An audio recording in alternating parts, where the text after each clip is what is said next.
अब Sufiyan online academy की जानिब से तमाम स्टूडेंट्स को ग्राफिक डिज़ाइनिंग के क्लास नंबर 40 में खुशामदीद कहते हैं। तो आज की क्लास में हम टेक्सचर नेम लिखने का तरीक़ाकार जो है इसके बारे में पढ़ेंगे कि आप उर्दू डिज़ाइनर एप्लीकेशन पर टेक्सचर में अपना नाम जो है उसको किस तरह डिज़ाइन करेंगे। तो आज हम उसी के हवाले से पढ़ने वाले हैं। तो सबसे पहले आप न्यू डिज़ाइन पर क्लिक करेंगे और न्यू डिज़ाइन पर क्लिक करने के बाद आप यहाँ से जो है कोई भी डिज़ाइन आप लेना चाहते हैं तो आप ले लें। मैं स्क्वायर का साइज़ ले लेता हूँ और ठीक उसके बाद जो हम यहाँ से शेप पर क्लिक करेंगे। सॉरी शेप पर नहीं, बैकग्राउंड पे क्लिक करें और बैकग्राउंड पर क्लिक करने के बाद आप यहाँ से वुड स्ट्रक्चर जो है उसको सर्च करें। तो क्या सिर्फ वुड भी लिखे तो ये भी काफ़ी हैं, ठीक। और यहाँ से मैं ये वाला साइज़ जो है इसको ले लेता हूँ और यहाँ से इसकी डायरेक्टली मैं एक डुप्लिकेट भी बना देता हूँ। यहाँ से डुप्लिकेट पर क्लिक करें। डुप्लिकेट पर क्लिक करने के बाद जो नीचे वाला है इसका कलर जो है वो हम चेंज करते हैं। यहाँ से एडजस्टमेंट पर क्लिक करें, ब्राइटनेस थोड़ा कम करें, ठीक।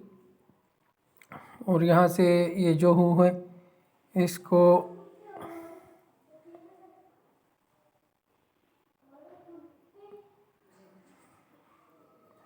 -3 पे ले आएँ।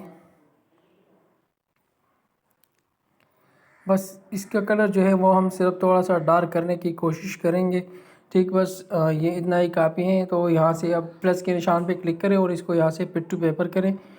अब ये जो ऊपर वाला है इसका भी यही तरीका कार करें, ठीक। इसके बाद जो है आपने क्या करना है, आपने सिंपल सा टेक्स्ट लिखना है जो भी आप लिखना चाहते हैं। मतलब कि मैं यहाँ से लिख लेता हूँ अबू सुफियान ऑनलाइन एकेडमी, ठीक। तो आप लेके यहाँ से आप जो भी टेक्स्ट आप लिखना चाहते हैं तो वो आप लिख सकते हैं। आपने नेम लिख दिया, ठीक। और नेम का साइज़ जो है वो भी आप यहाँ से इसके एडजस्टमेंट करें, फ़ॉन्ट्स भी आप चेंज करें। सी जो भी आप करना चाहते हैं टेक्सचर में लिखने से पहले करेंगे, सही। आपको जो भी डिज़ाइन पसंद है, जो भी नाम पसंद है, फ़ॉन्ट्स पसंद है तो इसको आप लिखें, ठीक। तो ये नाम हो गया।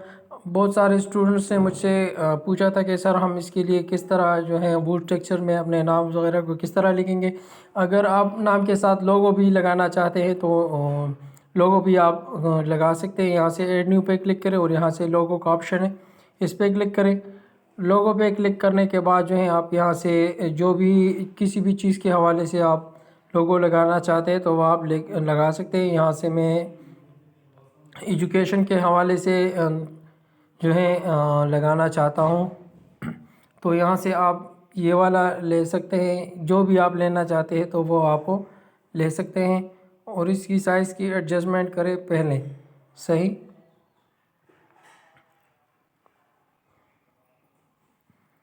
अलाइन से इसको बिल्कुल सेंटर पॉइंट पे रखें, सही। इसको थोड़ा सा ऊपर कर देते हैं और यहाँ से अब हम इन दोनों को जो है सिलेक्ट कर देते हैं। और सिलेक्ट करने के बाद इन दोनों का हम ग्रुप बनाते हैं, सही। अब यहाँ से आप फिर से लेयर में जाएं और लेयर में जाने के बाद जो है आप इन दोनों को सिलेक्ट करें। और सिलेक्ट करने के बाद यहाँ पे देखिए क्लिप का ऑप्शन आ चुका है तो आप क्लिप पे क्लिक करें। क्लिप पे क्लिक करने के बाद जो है ये आपने देख ही लिया। अब यहाँ से हम क्या करेंगे, यहाँ से इनको हम शेडो देंगे। शेडो हम देते हैं, यहाँ से आप कोई भी शेडो जो है वो आप दे दें, सही। हम ब्लैक कलर का शेडो देते हैं। ब्लैक कलर का शेडो हमने दे दिया है। अब फिर से जो है यहाँ से शेडो हमने दे दिया है। यहाँ पे देखिए ब्लैक कलर की शेडो आपको नज़र आ रही होगी। इसके बाद जो है फिर से हम लेयर पे क्लिक करेंगे और लेयर पे क्लिक करने के बाद यहाँ पे देखिए इनविजिबल क्लिक, इस पे क्लिक करें, सही। तो अगर आपको ये वो ये देखिए अब इनविजिबल जो है यहाँ पे हमारा टेक्सचर जो है वो तैयार हो चुका है, लोगो तैयार हो चुका है। लेकिन अगर इसके साथ साथ आप ये बताने के कि हम ये जो इसके अंदर जो टेक्स्ट आए हैं ये जो डार्क कलर हैं ये ऊपर आए हैं तो यहाँ से लेयर में जो है आप इसको ये वाला जो है इसको आप ऊपर ले आएंगे तो फिर जो है आपके टेक्सचर का कलर जो है वो दूसरा कलर होगा जो ऊपर वाला टेक्सचर है, सही है। तो उम्मीद है कि आज की क्लास मुफीद रही होगी। कल तक के लिए इजाज़त चाहते हैं। अस्सलाम वालेकुम वरहमतुल्लाहि वबरकातुहू।